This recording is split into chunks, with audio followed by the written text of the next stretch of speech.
Shalom saudaraku. Kebenaran hari ini berjudul Tidak Menganggap Remeh. Sungguh suatu bahaya besar kalau orang percaya terlalu optimis menganggap iblis tidak berdaya lagi. Iblis anggap sudah kalah sama sekali. Saudaraku, sesungguhnya iblis yang cakap dalam strategi berusaha agar orang Kristen memiliki gambaran yang salah mengenai diri iblis ini. Ia menipu seakan-akan iblis sudah lemah dan tidak berdaya sama sekali.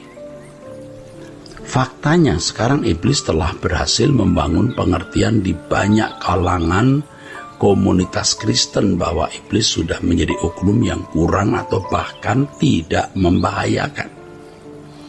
Oleh sebab itu muncul anggapan bahwa oknum iblis tidak perlu dipikirkan atau tidak perlu dipersoalkan seluk-beluknya.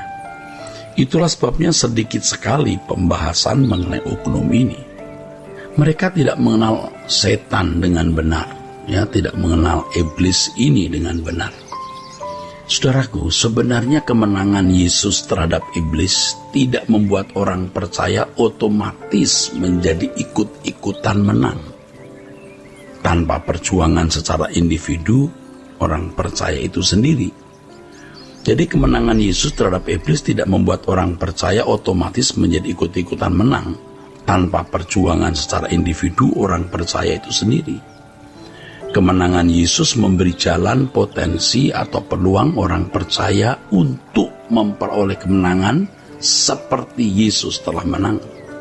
Orang percaya harus memiliki kemenangannya sendiri terhadap setan atau iblis ini.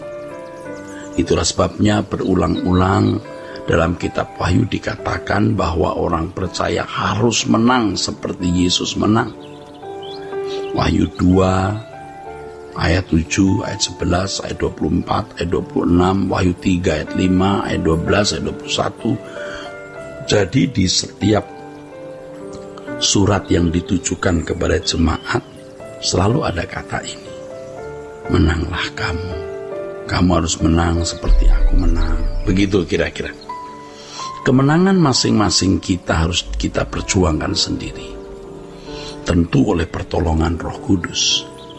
Kesalahan pengertian bahwa orang Kristen otomatis sudah menang karena Yesus telah menang di kayu salib membuat orang Kristen, banyak orang Kristen tidak memiliki perjuangan menghadapi kuasa gelap. Dan mereka menjadi tidak waspada terhadap gerakan kuasa kegelapan yang sangat cerdik ini. 1 Petrus 5 ayat 8 mengatakan bahwa orang percaya harus sadar dan berjaga-jaga. Sebab lawan orang percaya si iblis ini berjalan keliling sama seperti singa yang mengaum-aum dan mencari orang yang dapat ditelannya. Kata mencari dalam ayat ini adalah zeton dari akar kata ZTO, yang selain berarti mencari juga menuntut atau meminta. Ask for atau request, demand. Pengertian yang salah dari banyak orang Kristen mengenai iblis ini, mengenai setan ini, mengkondisi iblis lebih bebas beroperasi dalam melancarkan serangannya. Di pihak lain banyak orang Kristen yang merasa sudah menang tetapi sebenarnya ada dalam tawanan atau ada dalam pengaruh kuasa kegelapan. Banyak orang Kristen berpikir bahwa yang penting mereka masih ke gereja, giat bekerja di dalam kegiatan kerohanian di lingkungan gereja dan memiliki kehidupan yang tidak melanggar moral umum. Orang-orang Kristen ini beranggapan bahwa kalau memiliki kehidupan seperti itu berarti mereka sudah hidup sebagai pemenang. Paling tidak mereka merasa ada di zona di mana iblis tidak bisa menyentuhnya. Ini sebuah pikiran yang salah. Kemenangan dalam Tuhan tidaklah diukur dengan ukuran tersebut.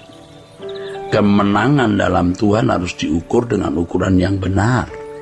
Maksud saya kemenangan melawan iblis ya saudara. Ukurannya adalah ketaatan kepada Bapa seperti yang dilakukan oleh Yesus.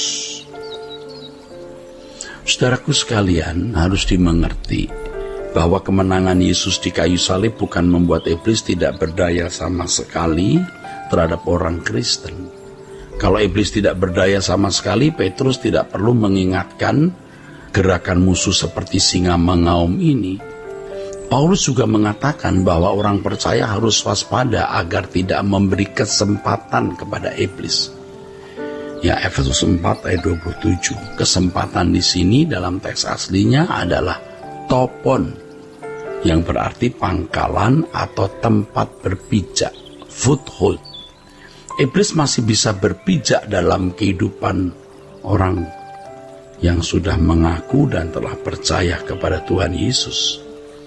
Kalau orang percaya memahami bahwa iblis masih berpotensi besar membinasakan manusia, maka orang percaya akan lebih waspada, lebih berjaga-jaga dan serius. Dalam Matius pasal 12 ayat 43-45, Tuhan Yesus menyatakan bahwa orang yang telah menerima pelepasan dari kuasa gelap masih bisa kembali dikuasai, bahkan keadaannya bisa menjadi lebih buruk. Dan dalam konteks itu Yesus memberi peringatan yang jelas bahwa kuasa gelap dapat memobilisasi pasukannya untuk membinasakan kehidupan seseorang.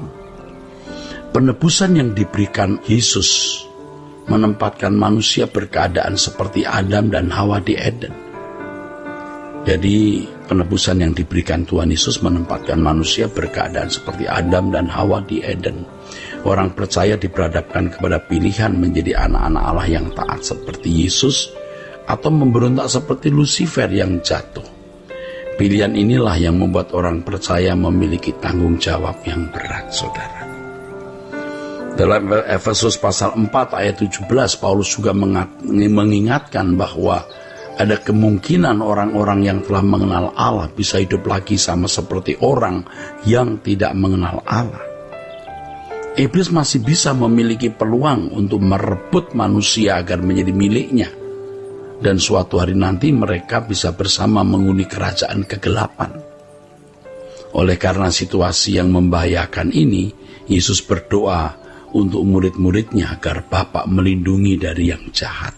Yohanes pasal 17. Tentu doa ini masih berlaku bagi orang percaya sekarang, bahwa orang percaya harus memberi diri hidup dalam tuntunan Bapa di surga. Jadi setelah keluar dari penjara iblis, hendaknya seseorang tidak merasa sudah merdeka secara mutlak, seperti yang dikesankan oleh banyak pembicara Kristen selama ini. Harus diwaspadai bahwa orang percaya masih bisa dibelenggu oleh kuasa kegelapan, masih bisa dibelenggu kembali oleh kuasa gelap, saudara. Nah, saudaraku sekalian, agar tidak dipenjara oleh kuasa gelap, maka harus masuk dalam penjara Tuhan. Jadi keluar dari belenggu atau penjara iblis, lalu harus masuk ke dalam belenggu atau penjara Tuhan. Belenggu Tuhan adalah kebenaran firman Tuhan yang memperbaharui pikiran sampai seseorang tidak bisa lagi berbalik kepada dunia. Ya, point of no return. Inilah keselamatan menjadi milik yang pasti. Saudaraku, inilah kebenaran hari ini. Kiranya kebenaran hari ini memberkati kita sekalian. Sola Gracia.